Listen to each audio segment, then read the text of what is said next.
Good morning to my fellow classmates and lecturer. My name is Nur Najah binti Rosla and my major is H203 For this assignment, I choose chapter 8, which is Traditional Leadership Approach. So, what is leadership?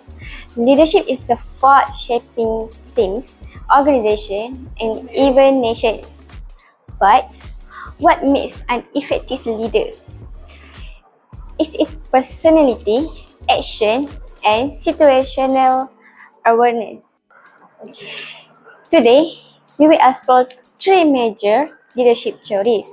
First, trait theory. Second, behavior theory. And third, situational leadership. And how choosing the right approach determines success or failure. For this section, leaders are born, not made.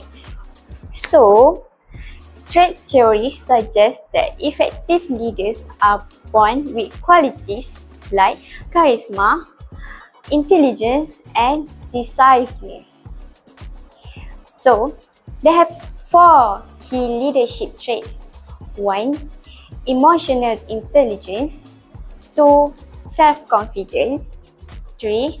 Honesty and integrity. And last but not least, knowledge of this business. Example for this scenario is, imagine two candidates applying a leadership rule. First one is, one has a strong communication and confidence, while others is quiet but highly shy. According to trait theory, the first candidate seems ideal, but is leadership truly about personality alone?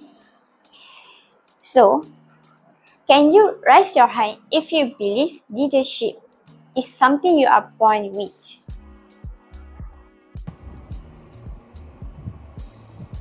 And now, raise your hand if you believe leadership can be learned.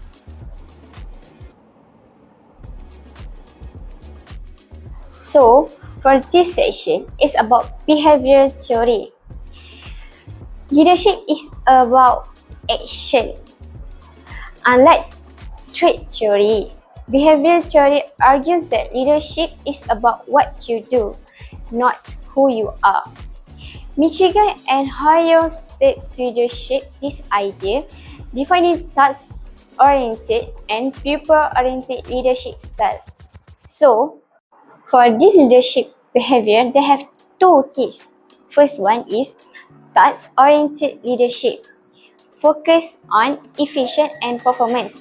Second is about people-oriented leadership, build trust and relationship. For this example scenarios, so can you guys imagine a project deadline is approaching? One manager push for strict deadlines while another prioritize team morale. So, which approach is the best?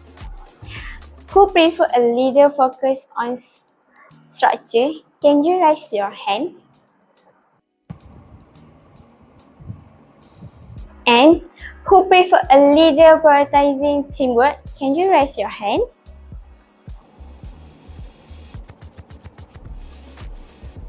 For this session, it's about situational leadership. It's a third theory. So, for this, leadership depends on content. Is that true? Neither traits nor behavior alone determine success. Leadership is situational. This theory suggests that the best leadership depends on the environment, the team, and the task of hand. For this situational leadership model, they have two keys. First one is Field's LPC theory. Some leaders excel in structured environments, others in trust-driven teams. Second is about Path's goal theory. Leaders adjust their styles, directive, supportive, participative, or achievement-oriented. For example, a crisis hits a company. Should the leaders be authorities or encourage teamwork? The right answer depends on the challenge. So, can you guys think of your work or study environment? Will you want a leader who adapts or remains consistent? So, what we can conclude for this story, leadership isn't one size fits all formula. Trait theory focuses on inherent qualities, behavioral theories emphasizes action, and situational leadership highlights adaptability. Great leaders blend this approach. So, what does your leadership style is? Thank you for joining this session, and I hope today's discussion helps you think differently about leadership. So, if you have any question, you can drop this session here.